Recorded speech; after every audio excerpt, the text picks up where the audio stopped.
अखिल भारतीय शेतकरी साहित्य संमेलनाचे उद्घाटन दिंडोरी तालुक्यातील मोहाडी येथील सह्याद्री फार्मर कंपनी येथे नाम फाउंडेशनचे अध्यक्ष ज्येष्ठ अभिनेते नाना पाटेकर यांच्या हस्ते नुकतेच झाले। यावेळी शेतकरी साहित्य संमेलनात नाशिकचे वन्यजीव छायाचित्रकार अनंत सरोदे यांच्या जंगलबारी छायाचित्र प्रदर्शनाचेही उद्घाटन ज्येष्ठ अभिनेते नाना पाटेकर यांनी केले। अभिनेते नाना पाटेकर यांनी छायाचित्र प्रदर्शनातील वन्यजीवांविषयी माहिती जाणून पक्षीमित्र अनंत सरोदे यांच्याकडून घेतली।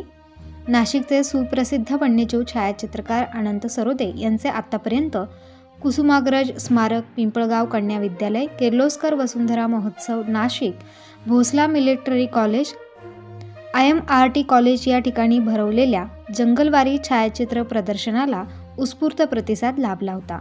मोहाडीच्या सह्याद्री फार्म येथील या 5व्या जंगलवारी प्रदर्शनाला राज्यभरातील शेतकऱ्यांनी उत्स्फूर्त प्रतिसाद दिलाय। यावेळी अभिनेते नाना पाटेकर यांनी त्यांच्या आफ्रिकेतील मसाई मारा जंगलातील आठवणींना उजाळा देत ताडोबातील वाघाने दुचाकीस्वारावर केलेल्या हल्ल्याची परिपूर्ण माहिती घेत वन्यजीव छायाचित्रकार अनंत सरोदे यांचे जंगलवारीबद्दल कौतुक करत विशेष अभिनंदन केले।